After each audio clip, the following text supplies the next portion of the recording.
chaque semaine, vous le savez, on vous propose un bonus de 15 minutes, bonus complément, si vous préférez, de notre épisode traditionnel, que vous retrouvez chaque semaine aussi, d'ailleurs. Donc voilà, c'est une version courte des technos, avec des news, parce que là, du coup, dans le bonus, ce qu'on vous propose, c'est des petites infos aussi, petits numéros, petites infos, mais avec les chroniqueurs de l'épisode que vous avez peut-être déjà vu d'ailleurs, et que nous allons retrouver tout de suite, à savoir d'un côté Thierry, en direct de Suisse, et de l'autre Benoît, en direct de Belgique. Bonjour à tous. Bonjour.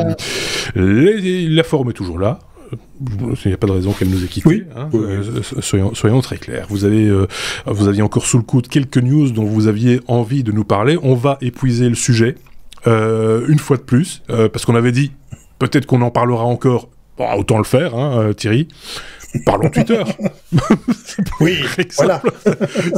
C'est la suite du feuilleton. C'est la troisième partie de soirée qu'on vous propose sur ce feuilleton Elon Musk et Twitter. Voilà, tu avais un truc à rajouter. Oui, je vous en ai parlé dans le numéro 351, c'était comme une espèce de petit teasing, peut-être une piste à creuser, c'est du côté de la crypto.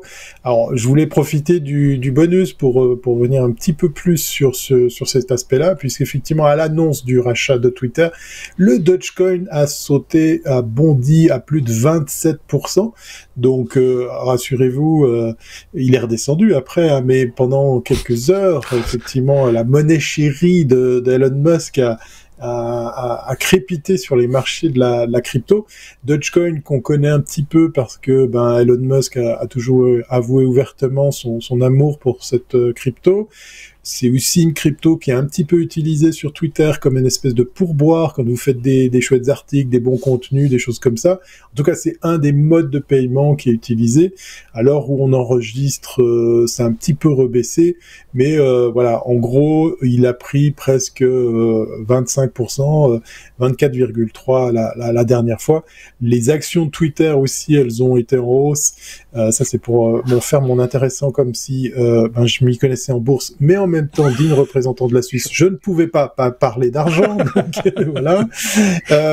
Et puis, je vous en ai parlé dans le numéro qui va avec ce bonus. Jack Dorsey, il est content, il est heureux. Ah, il est tout guiré, le créateur de Twitter. Avec ce qu'il va toucher. Mais non, mais il s'est quand même exprimé en disant qu'il avait confiance en la politique de Elon Musk, qu'il allait apporter quelque chose, il fallait du sang neuf, qu'il fallait le faire évoluer, machin, etc. Et donc, voilà. Donc, voilà, peut-être que pour remettre un petit coup sur Twitter, puisque c'est cette semaine que tout ça a été confirmé, je revenais avec la question, est-ce que c'est là peut-être la piste à creuser? En tout cas, de mon point de vue, il me semble qu'il y a peut-être quelque chose qui va se faire là, parce que, pour rappel, effectivement, il avait monté PayPal, et PayPal, c'était de l'argent aussi. Donc, peut-être ceci expliquera cela, je sais pas. Voilà. À voir, effectivement. Qu'en pense est-ce que Benoît a une opinion sur ce sujet-là, sur crypto, Elon Musk, Twitter, ce mélange des gens? Je suis pas suisse, moi. Alors l'argent, je comprends pas. Oui. S'il est belge, c'est rien. C'est quoi? C'est quoi? Non. Et si je dis sauce américaine? Tu vois, je fais le lien. Tu vois.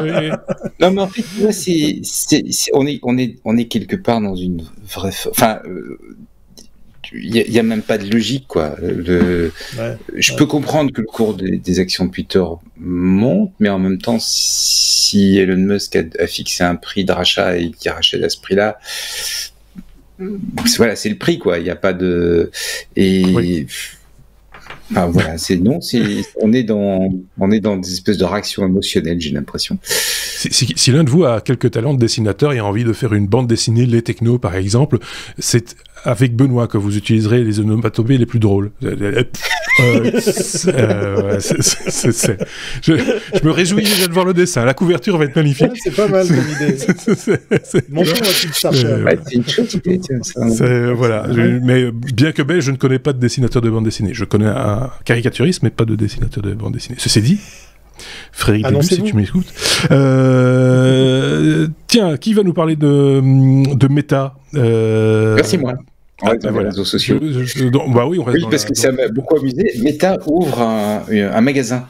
Donc Meta, c'est Facebook, hein, pour ceux qui ne savent pas encore. Donc c'est la boîte qui a été connue sous le nom de Facebook. Meta a ouvert un magasin physique, réel et tout. Mais ce qui m'a beaucoup amusé, c'est que c'est pour vendre du virtuel. Donc, c'est rigolo, mais en même temps, c'est très logique. Hein. Donc, Meta essaye de pousser le concept de métavers, le monde virtuel, machin, etc., les lunettes, le bazar. Mais pour beaucoup de gens, c'est très abstrait. Et on a besoin de toucher, de comprendre ce que c'est. Et donc, ils ouvrent une boutique dans laquelle tu peux aller essayer. Les casques, les casques, voir ce que c'est, voir t'équiper, etc. Et donc cette idée d'une boutique réelle pour vendre du virtuel, c'est peut-être sans doute d'une chaîne de boutiques réelles pour vendre du virtuel. Ça m'a amusé. Mais voilà, j'ai pas plus que ça à dire sur la news. Hein. Non, mais c'est le principe, c'est du bonus aussi. C'est justement des petites news comme ça sur lesquelles il n'y a pas énormément. Enfin, on peut délirer sur le sujet, mais cette boutique me rappelle. Il y avait une boutique qui ressemblait à ça. Ça me fait penser. C'est plus que c'est. Une marque peut-être de fruits, je sais plus, des pommes ou. Ah oui, c'est ça. Oui, ça ressemble un peu à ça, effectivement. Mais voilà, mais c'est vrai que quelque part, si l'idée c'est de pousser un peu les gens vers le métavers. Il faut quand même évangéliser, il faut un peu, faut donner envie aux gens d'y aller, et puis il faut les outils pour y aller aussi. C'est une manière de faire les choses. C'est juste pour parler de métavers, un peu comme on parle de crypto-monnaie, vous voyez, mais qu'on ne montre pas ce que c'est et qu'on peut pas qu'on ne fait pas palper la chose aux gens, c'est un peu plus compliqué, quoi. Donc ils vont jusqu'au bout de l'idée, on peut pas leur reprocher ça. Je sais pas ce que t'en penses, Thierry, mais c'est voilà. Mais c'est amusant, oui, effectivement, de faire la promotion du virtuel dans le réel. Ouais, ça c'est voilà. Effectivement. Je sais que Benoît va parler à peu près de tous les sujets maintenant parce que il n'y a que lui qui a bossé sur ce bonus. Tiens, mais qui va nous parler de bateau? Non, bah dis donc, qui pourrait bien parler de bateau? Alors, je m'attendais avec Thierry à avoir des news sur la Suisse, tu vois, genre tel projet suisse, etc. Et donc, je m'étais dit, il faut un projet belge.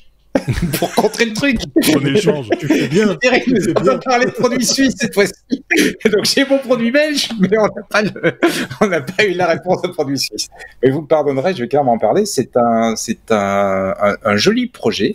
C'est un bateau autonome, et autonome sous deux sens, je vais y revenir dans un instant, qui a traversé l'Atlantique. Qui est allé s'échouer parce que sur la fin du trajet ça s'est un peu moins bien passé, mais qui a quand même traversé complètement l'Atlantique, qui est allé s'échouer en Martinique. Alors pourquoi 2 fois autonome? Parce qu'il y avait personne à bord, il n'y avait pas de navigateur, il était piloté par une intelligence artificielle.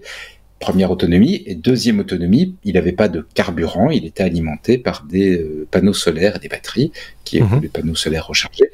Donc il n'y avait pas besoin de fuel ou quoi que ce soit. Et ça s'est très bien passé puisqu'il a correctement traversé l'Atlantique. Juste sur la fin du trajet, ils ont perdu le contact avec le bateau et donc ils ont cru que le bateau avait coulé, mais il n'avait pas coulé. Ils essayaient toujours de comprendre pourquoi ils avaient perdu le contact. Et quand ils ont perdu le contact, le bateau, il avait, puisqu'il visiblement il envoyait des bouts de trajet à la fois, il n'avait pas le trajet pour aller jusque tout à la fin. Donc quand il est arrivé au bout du trajet qu'il avait, il s'est arrêté, il s'est laissé dériver et donc il s'est échoué comme ça en Martinique. Mais globalement, c'est quand même un très très beau démonstrateur. Il a mis 6 mois pour faire le trajet, mais c'est un beau démonstrateur en termes d'autonomie par rapport à l'équipage et en termes d'autonomie par rapport à l'énergie.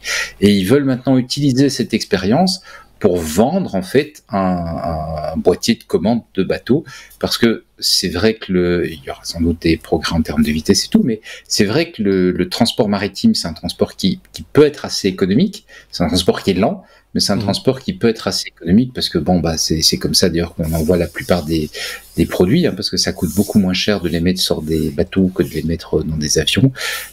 C'est plus lent, mais ça coûte beaucoup moins cher. Malheureusement, le transport maritime, il est quand même assez polluant, parce que les fuels qui sont utilisés sont vraiment pas propres. Et c'est quand même un transport qui est avec des marges assez faibles, et donc si on peut virer l'équipage, ça fait encore moins cher, ou si on peut avoir que juste une personne à bord, ça permettra de réduire les coûts et donc de nous envoyer des tas de choses complètement inutiles, des tas de gadgets complètement inutiles pour beaucoup moins cher. Voilà. Oui, enfin, après 6 mois en mer, je ne sais pas dans quel état on va les retrouver et s'ils seront encore à la mode. C'est le truc débile. Oui. Voilà. Bon, si ça a mis 6 mois, parce que j'entends ici les railleries, oh putain, le bateau il a mis 6 mois. Oui, c'est un tout petit bateau, hein, il faut être très très clair, c'est gros comme un kayak en gros. Et donc voilà, c'était pour la démonstration de l'intelligence artificielle et parce que bon, faire des moteurs électriques et les alimenter par des panneaux solaires, on sait faire. Hein, il existe d'ailleurs des bateaux qui circulent, qui font des démonstrations de par le monde actuellement. Donc ça, c'était pas ça vraiment la démonstration. La démonstration, c'était de pouvoir naviguer d'un point A au point B, peu importe le temps que ça prenait.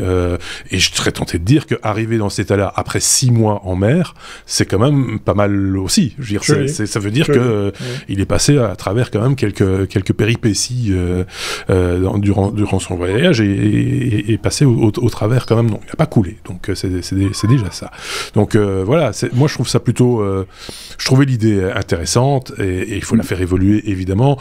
Souvent ce genre de projet, au départ, il n'y a pas énormément de budget parce que les industriels qui seraient les bons sponsors, bah, ils vont quand même un petit peu sur la pointe des pieds en disant « Ouh là là, c'est notre image de marque qu'on colle à ce projet.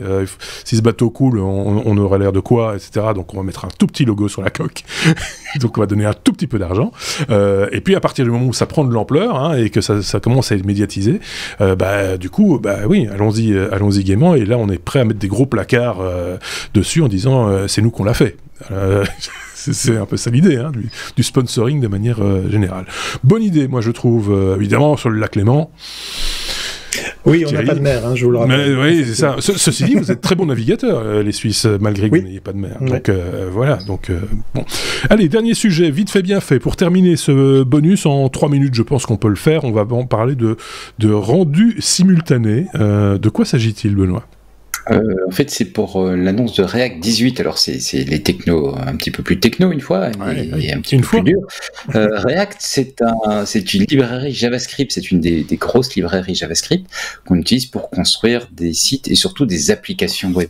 Donc pas simplement tu vois, une petite page amusante, mais vraiment une vraie application professionnelle avec beaucoup de fonctionnalités derrière. Et React est une des librairies les plus populaires en la matière. Et la version 18 vient de sortir. Et moi, ça m'intéresse parce qu'on s'en sert au boulot. Donc, du coup, je suis un petit peu le sujet. Je me suis dit, c'est intéressant. D'autres technos également. La grosse amélioration de cette librairie, et c'est important dans le contexte que je venais d'évoquer, c'est effectivement le rendu simultané de morceaux de page. Donc, avant, il fallait faire un rendu de toute la page, ce qui prend pas mal de temps. Et puis, il fait le rendu d'une seule page. Et là, l'idée, c'est de pouvoir avoir la librairie qui fait des rendus en même temps de différents petits morceaux de la page. D'accord. Éventuellement, toute cette partie-là va être bonne, mais entre-temps, on a reçu des nouvelles données pour cette partie-là, donc on va juste changer cette partie-là, et donc d'avoir les pages qui s'affichent plus vite.